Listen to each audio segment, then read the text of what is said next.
Bulletin के साथ मैं हूं निशा। मेरा हमेशा प्रयास रहता है कि आप तक सारी राजनीतिक खबरें, धार्मिक खबरें और मेरठ में क्या हो रहा है, किस तरीके से किसी फेस्टिवल्स को मनाया जा रहा है, उसे पहुंचाने का पूरा प्रयास रहता है। मैं चाहती हूं मेरठ दर्शन चैनल के माध्यम से कि आप तक मेरठ की हर वो खबर पहुंचे जो आप देखना चाहते हैं और जो मेरठ में कोई भी ऐसी घटना हुई हो जो आप तक पहुंचाने का मेरठ दर्शन के माध्यम से हम प्रयास करते हैं। जैसा कि सभी जानते हैं, आज से नवरात्रि प्रारंभ हो गए हैं और जिस तरीके से सरकार ने गाइडलाइन दी है तो सभी भक्त गाइडलाइन का पालन करते हुए आज मंदिरों में पहुंचे। भक्तों ने माता रानी के दर्शन किए। आज मेरठ दर्शन की टीम भी पहुंची तो देखा कि जिस तरीके से गाइडलाइन बताई गई है कि सभी को फेस पर मास्क लगाना है, सभी ने मास्क लगाया हुआ था, सोशल डिस्टेंसिंग का भी सभी पालन कर रहे थे और मंदिर के बाहर वेट भी कर रहे थे, अपनी अपनी बारी से मंदिर में माता रानी के दर्शन कर रहे थे। तो आप देख सकते हैं कि जिस तरीके से हम अपने धार्मिक पर्वों को मना रहे हैं, लेकिन कोरोना के नियमों का पालन भी बहुत जरूरी है। आज माह रमजान के चांद का भी दीदार हो गया और कल से रमजान का मुबारक महीना भी शुरू हो रहा है और सभी नमाज के लिए भी मस्जिद में जाएंगे और सभी अपने जिस तरीके से रमजान को रखते हैं, काफी पूरा साल इंतजार करने के बाद ये रमजान का पाक महीना आता है और सभी इसको रखते भी हैं। लेकिन मैं आप लोगों से मेरठ दर्शन चैनल के माध्यम से यही अपील करना चाहूंगी कि सरकार द्वारा जो नियम बनाए गए हैं वो नियम हमारे हित में हैं। अपने अपने पर्व को मनाएं, अपने अपने जो फेस्टिवल हैं, जो व्रत हैं या जो रोजे रखे रहे हैं वो सब रखें, लेकिन नियमों के दायरे में रहकर, क्योंकि आगे समय में हम अपने पर्व या अपने ये जो व्रत है इनको मना सकते हैं। लेकिन यदि कोरोना से कोई भी संक्रमित हो गया तो बहुत ऐसा होगा कि पूरा परिवार संक्रमित हो सकता है। तो हमें सभी अपने अपने फेस्टिवल्स भी मनाने हैं और अपने अपने परिवार को भी बचाना है। तो मैं आप लोगों से मेरठ दर्शन चैनल के माध्यम से यही अपील करती हूँ कि कोरोना के जो गाइडलाइन, जो नियम बताए गए हैं उनका पालन करें। जिस तरीके से हमारे प्रधानमंत्री मोदी जी का नारा है कि 2 गज दूरी, मास्क है जरूरी, इसको सभी फॉलो करें। MD paramedical and hotel management institute Bharat सरकार द्वारा मान्यता प्राप्त। छात्र छात्राओं के उज्जवल भविष्य के लिए paramedical diploma degree certificate course, hotel management diploma degree course प्रवेश प्रारंभ। Shraddhapuri, Kankarkhera, Meerut. MD paramedical and hotel management institute लाया है एक ही छत के नीचे छात्र छात्राओं का उज्जवल भविष्य। Hotel management diploma degree course व nursing, dental, first aid, lab, OT, x ray diploma degree course. Shraddhapuri, Kankarkhera, Meerut. 9760141320। आज के समाचारों के प्रायोजक हैं खेमचंद पहलवान, पूर्व सदस्य Uttar Pradesh Congress committee. Arvind Kumar Gupta, Marwari Bhoj, metro plaza, Delhi road, Meerut. Doctor Bina Rani Agrawal, समाज। अब नजर डालते हैं आज की हेडलाइंस पर, जिसके प्रायोजक हैं zoom digital movie world. Corona का तेजी से बढ़ रहा है ग्राफ। मंगलवार को 299 कोरोना पॉजिटिव मरीज आए सामने। आंकड़ा पहुंचा 23,704। 2 लोगों की कोरोना से मौत के बाद मरने वालों की संख्या पहुंची 416। इंतजार की घड़ियां हुई खत्म, दीदार हुआ माह रमजान के चांद का। कल से रोजे का पावन महीना हुआ शुरू। मुस्लिम समुदाय के लोगों ने चांद का दीदार कर मनाई खुशियां। चैत के नवरात्रि के पहले दिन मंदिरों में लगी काफी भीड़। श्रद्धालुओं ने लंबी कतारों में श्रद्धा व आस्था में डूबे, मुंह पर मास्क लगाकर माता रानी के लगाए जयकारे। पंचायत चुनावों को लेकर नामांकन प्रक्रिया शुरू। थाना परिषदगढ़ से 2 प्रत्याशियों के कोरोना होने व एक अधिकारी की मृत्यु की सूचना पर डीएम के बालाजी ने नामांकन स्थल का लिया जायजा। नामांकन क्षेत्र पर पहुंचकर जिलाधिकारी थे संतुष्ट। नियमों का पालन कराते हुए किया जा रहा था नामांकन। जिस अधिकारी की मृत्यु की सूचना मिली वह पहले से चल रहे थे बीमार। थाना जानी ब्लॉक में तीसरे चरण के चुनाव को लेकर तैयारियां शुरू। ब्लॉक परिसर के अंदर कतार में लगे कैंडिडेट पुलिस की मौजूदगी में कोरोना के नियमों की उड़ा रहे थे धज्जियां। निरीक्षण के लिए पहुंचे सीडीएस, एसपी देहात, एसडीएम सदर, सीओ सरधना। अधिकारियों के पहुंचने के बाद पुलिस आई हरकत में। कराया सोशल डिस्टेंसिंग का पालन। जिले में तीसरे चरण के पंचायत चुनाव के लिए मंगलवार को नामांकन प्रक्रिया शुरू। वार्ड नंबर 27 से एक ही परिवार की 2 महिलाएं ननद भावज पंचायत सीट के लिए आमने सामने। रात्रि कर्फ्यू से रात्रि में होने वाले प्रोग्राम, शादी, नवरात्रों में होने वाले जागरण व अन्य कार्यक्रमों पर सीधा असर। इसी के विरोध में इवेंट मैनेजमेंट से जुड़े सभी सदस्यों ने रात्रि का कर्फ्यू हटाने की सरकार से की मांग। कहा, यदि इसी तरीके से लगा रहा रात्रि कर्फ्यू तो रोजी रोटी का बढ़ेगा संकट, लोग पहुंचेंगे आत्महत्या की कगार पर। धार्मिक स्थलों में केवल 5 लोगों की अनुमति देने के आदेश पर सपा कार्यकर्ताओं ने किया विरोध। कहा, विधानसभा चुनाव, पंचायत चुनाव में कोविड-19 के नियमों की उड़ाई जा रही है धज्जियां। सरकार क्यों नहीं दे रही उस ओर ध्यान, धार्मिक आस्था को ही क्यों पहुंचाई जा रही है ठेस। रात्रि कर्फ्यू का समय बढ़ाया जाए, साथ साथ मस्जिदों में 100 से 200 लोगों को रमजान माह में तरावी पढ़ने की दी जाए अनुमति। चौधरी चरण सिंह विश्वविद्यालय मेरठ के मुख्य द्वार पर कुलपति प्रोफेसर नरेंद्र कुमार तनेजा जी के नेतृत्व में वैक्सीन लगवाने को लेकर चलाया गया जागरूकता अभियान। कुलपति, शिक्षक व कर्मचारियों ने हाथों में स्लोगन लिखी तख्ती के माध्यम से कोरोना के नियमों का पालन कराने व टीकाकरण कराने के लिए सभी को किया जागरूक।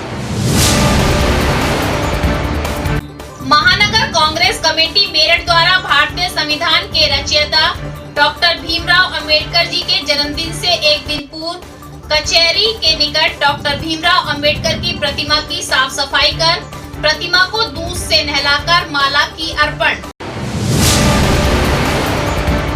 अंबेडकर जयंती की तैयारियों को लेकर राजनीतिक दलों ने जगह जगह पर डॉक्टर भीमराव अंबेडकर की प्रतिमा की साफ सफाई कर माला अर्पण की। स्थानीय करण पब्लिक स्कूल के मैदान में खेले गए मैच में करण क्रिकेट एकेडमी ब्लू ने करण क्रिकेट एकेडमी रेड को 7 रनों से हराकर जीता अपना लीग मैच। क्रिकेट कोच अतरली ने दी जानकारी। कैलाश प्रकाश स्टेडियम में 14 अप्रैल को जूनियर वर्ग का खेला जाएगा मैच। जनपद संबल के नरौली नगर पंचायत के मोहल्ला साहूकारा में पिछले 30 वर्षों से विकास गुप्ता परिवार द्वारा चैत शुक्ल के नवरात्रों में 9 दिन तक माता रानी की जाती है पूजा अर्चना। आज नवरात्रि के प्रथम दिन माता शैलपुत्री की गई विशेष पूजा। जनपद संबल नगर पंचायत नरौली मोहल्ला मकूपुरा में खचेड़ू प्रजापति ने महाराज झारपीर बाबा के मंदिर पर 9 देवी के शुभ अवसर पर पूजा अर्चना के बाद राम परिवार व राधा कृष्ण की मूर्ति की स्थापना। कोरोना के नियमों का पालन करते हुए निकाली गई शोभा यात्रा। अब खबरें विस्तार से। काफी लंबे समय के इंतजार के बाद माह रमजान के चांद का आज दीदार हो गया। जी हाँ, रमजान का पाक महीना शुरू हो गया और सभी के चेहरे खिल उठे। मुस्लिम समुदाय के सभी लोगों ने एक दूसरे को बधाई दी, खुशियां बांटी, साथ साथ बाजारों में भी रौनक देखी गई। जिस तरीके से रमजान की तैयारियां बाजार में देखी गई, सभी ने रमजान के लिए खरीदारी भी की और सभी ने मस्जिदों में तरावी भी। हम इस पर्पज से आए हैं, हमारे रमजान शुरू हो चुके हैं और हम शहरी के लिए कुछ सामान लेने आए हैं। सैयाँ हैं, डबल रोटी है, इसे शहरी के टाइम पर खाएंगे और अपने रमजान शुरू हो गए हैं। अल्लाह ताला सही सलामत से हमारे रोजे कबूल करे। बेहद खुशी है और दूध भी है, दूध भी लिया हमने, से अपने रोजे रखेंगे सुबह का। ये अपना सामान है घर के लिए यूज करने के लिए। तो रमजान आने की पूरे परिवार में, सह परिवार में खुशी होती है। बेहद खुशी है, बेहद खुशी है। हमारा एक महीना यही आता है इबादत के लिए, अल्लाह से माफ़ी मांगने के लिए यही महीना होता है। इससे बेहतर कोई महीना ही नहीं है।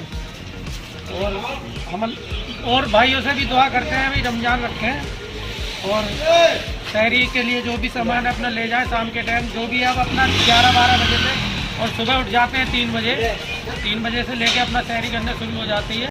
आज पहला नवरात्रा शुरू हुआ है। जी हां, भक्तों की काफी भीड़ मंदिरों में भी नजर आई, लेकिन सभी ने नियमों का पालन किया हुआ था, सभी ने मास्क लगाए हुए थे।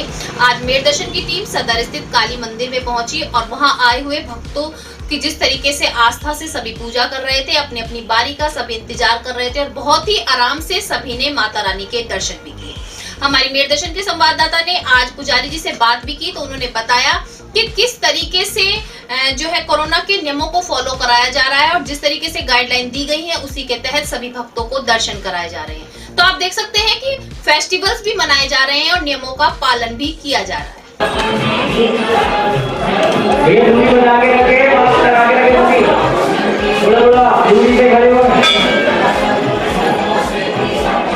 जिला पंचायत चुनाव के लिए नामांकन शुरू कर दिया गया है। जी हां, आज सुबह 8 बजे से शाम के 5 बजे तक नामांकन किया गया। सूचना मिली जिलाधिकारी को कि 2 व्यक्ति जो नामांकन कराने आए हैं वो कोरोना पॉजिटिव निकले हैं और एक अधिकारी की मृत्यु हो गई है। अधिकारी जायजा लेने के लिए कलेक्टर परिसर में पहुंचे, जहां पर जिलाधिकारी ने देखा कि कोई भी ऐसी घटना नहीं हुई है। उसके बाद उन्होंने जिस अधिकारी की मृत्यु हुई थी उसके बारे में जायजा लिया तो पता चला कि वो काफी समय से बीमार चल रहे थे, जिसके कारण उनकी मृत्यु हुई है।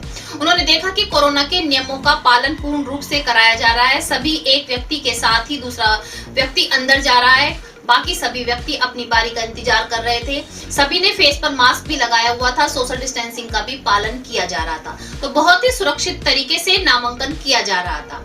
वहीं दूसरी ओर मैं आपको बताती चलूं कि जिस तरीके से नामांकन किया जा रहा था, वार्ड 27 से 2 महिलाएं एक ही परिवार की आमने सामने उतरी। जी हाँ, ननंद और भाभी दोनों एक ही परिवार की आमने सामने उतरी। ऐसा पहले भी कई बार हुआ है, लेकिन इस बार भी दोनों आमने सामने हैं और अब देखना यह है कि देश के हित में कौन आगे बढ़कर आती है। नहीं, जो अधिकारी जिसकी मृत्यु हुई जिला उद्यान अधिकारी है। कुछ समय पहले बीमार होने की सूचना मिली, दिल्ली में भर्ती थे और उनको मृत्यु होने का सूचना मिली है। और जो कॉमन प्रोटोकॉल है, हम लोग टेस्टिंग का भी व्यवस्था वहाँ परीक्षितगढ़ में किए थे, उनमें कुछ लोगों को पॉजिटिव होने का सूचना मिली है। वैसे तो सारे जगह पे 12 जगहों पे और डिस्ट्रिक्ट जिला मुख्यालय पर नॉमिनेशन का काम चल रहा है। कुछ जगहों पे थोड़ा सा भीड़ ज़्यादा होने की सूचना मिली है, तो उसको हम लोग सारे आरओ और एसडीएम से बात किए हैं तेज़ी से पेपर्स का चेकिंग करा के जल्दी प्रक्रिया को आगे बढ़ाने के लिए। फ़िलहाल कहीं कोई समस्या नहीं संज्ञान में आया है, प्रक्रिया सही चल रहा है। वहीं दूसरी ओर जानी ब्लॉक में भी नामांकन चल रहा था, लेकिन वहां पर कोरोना की गाइडलाइन की धज्जियां उड़ती नजर आई। जी हां, पुलिस प्रशासन बैठा हुआ था, कोई भी सोशल डिस्टेंसिंग का पालन नहीं किया जा रहा था। जब वहां पर मौके पर अधिकारी पहुंचे तो आला अधिकारियों के पहुंचने के बाद पुलिस प्रशासन अलर्ट हुआ और सोशल डिस्टेंसिंग कराता हुआ नजर आया। कोविड-19 के बढ़ते संक्रमण को देखते हुए हमारी सरकार ने नाइट कर्फ्यू लगा दिया है। सभी जानते हैं नाइट कर्फ्यू तो लग गया है, लेकिन उससे सभी को बहुत परेशानी का सामना करना पड़ रहा है, क्योंकि नाइट कर्फ्यू के कारण बहुत से रात्रि के ऐसे कार्य हैं जो नहीं कर पा रहे हैं। जैसे कि नवरात्रे चल रहे हैं, रात में माता की चौकी जागरण किए जाते थे। शादी समारोह से जो वर्कर लौटते थे उनको भी काफी परेशानी का सामना करना पड़ रहा है। और कल भी मैंने आपको दिखाया कि जो किसी भी फंक्शन में फोटोग्राफर जाते हैं वो लौटने में लेट हो जाते हैं, जिससे उनको काफी परेशानियों का सामना करना पड़ रहा है। आज उसी को लेकर के मेरठ कलाकार उत्थान समिति के सभी सदस्य कलेक्ट्रेट पहुंचे। उन्होंने कहा कि जो ये नाइट कर्फ्यू लगाया गया है इसको हटाया जाए, क्योंकि पहले कोरोना की मार सभी झेल चुके हैं, अभी किसी का भी काम सुचारू रूप से नहीं चला है। और अब ये नाइट कर्फ्यू की वजह से जो ये रोजी रोटी कमाने के थोड़े से दिन होते हैं, माता की चौकी कराई जाती है, बहुत सारे ऐसे काम होते हैं नवरात्रों में, उन पर रोक लग गई है, जिससे आगे उन्हें बहुत ही परेशानी का सामना करना पड़ेगा। अब उनके आगे केवल एक ही रास्ता बचेगा, अगर काम नहीं होगा, रोजी रोटी नहीं होगी, तो सभी आत्महत्या करने की कगार पर पहुंच चुके होंगे। समस्या ये है कि इस वक्त जागरण चल रहे हैं और नवरात्रि चल रहे हैं और शादी ब्याह के प्रोग्राम भी इस महीने में बहुत सारे होने थे, जो इस नाइट कर्फ्यू की वजह से कैंसिल हो गए, क्योंकि सरकार की गाइडलाइन है कि कम से कम लोग आयोजनों में इकट्ठा हों। जब आयोजनों में लोग ही नहीं इकट्ठा होंगे तो आयोजन भी कैंसिल होंगे। कैंसिल हो रहे हैं, सबकी रोजी रोटी पर संकट आ गया। इवेंट इंडस्ट्री हजारों लोग जुड़े हैं, जब कोई शादी का जागरण कीर्तन होता है तो कई सौ लोगों को रोजी रोटी प्राप्त होती है। अब अगर ये परिस्थितियां हो गई हैं कि इनको बिल्कुल रोटी को लाले पड़ जाएंगे, जो इन्होंने एडवांस मिल गया है, पार्टियां एडवांस से वापस मांग रही हैं और ये एडवांस खर्च कर चुके हैं। अब इनके पास बहुत बुरा संकट है। हम सरकार से मांग करते हैं कि इन कलाकारों को और इवेंट इंडस्ट्री के बारे में बिल्कुल सक्रिय मतलब सीरियस तरीके से सोचे। मुख्यमंत्री जी ने आदेश दिया है कि कोई भी धार्मिक स्थल हो वहां पर केवल 5 व्यक्ति ही दर्शन के लिए जा सकते हैं, चाहे वो मंदिर हो, मस्जिद हो, गिरजाघर और गुरुद्वारा कोई भी हो, केवल 5 श्रद्धालु ही एक बार में जाएंगे, जिसको लेकर के आज समाजवादी पार्टी के कार्यकर्ताओं ने विरोध जताया और कलेक्ट्रेट पर पहुंचकर प्रदर्शन किया। उनका कहना है कि जिस तरीके से रमजान का पाक महीना शुरू हुआ है तो सभी नमाज पढ़ने जाते हैं, दूसरी बार सभी को तरावी पढ़नी होती है, जिसमें एक बार में 50-100 व्यक्ति जो है तरावी पढ़ते हैं, जिसके लिए उन्हें अनुमति दी जाए। साथ साथ जो नाइट कर्फ्यू लगाया गया है वो 10 बजे के बढ़ा करके उसका टाइम बढ़ाया जाए, क्योंकि जो रमजान में तरावी पढ़ी जाती है वो 10 बजे पढ़ी जाती है। और जो बड़ी मस्जिद है उनमें कम से कम 200 लोगों को नमाज पढ़ने की अनुमति दी जाए, क्योंकि रात को हम लोग तरावी पढ़ते हैं और तरावी 5 आदमी नहीं पढ़ सकते। तरावी पढ़ने के लिए कम से कम 50 आदमी और ज़्यादा से ज़्यादा 100 या 200 आदमी होने चाहिए। अब नजर डालते हैं जिला संबल की खबर पर। जिला संबल के नगर पंचायत नरौली में आज खचेड़ू प्रजापति द्वारा झारपीर बाबा के मंदिर पर नौदेवी के उपलक्ष्य में आज श्री राम परिवार व राधा कृष्ण की मूर्ति की स्थापना की गई। साथ साथ शोभा यात्रा भी निकाली गई, जिसमें कोरोना के नियमों का पूर्ण रूप से पालन किया गया और सभी क्षेत्रवासियों का पूर्ण सहयोग भी रहा और नियमों के दायरे में रह करके शोभा यात्रा निकालने के बाद मूर्ति को स्थापित किया गया। जिला संबल से मेयर दर्शन के संवाददाता आकिब सैफी की स्पेशल रिपोर्ट। आज के बुलेटिन में बस इतना ही। तेज और ताजा खबरें जानने के लिए देखते रहिए मेयर दर्शन। यदि आप भी हमारे साथ जुड़ना चाहते हैं तो नीचे दिए गए नंबर पर संपर्क करें और सब्सक्राइब करें MD न्यूज मेरठ।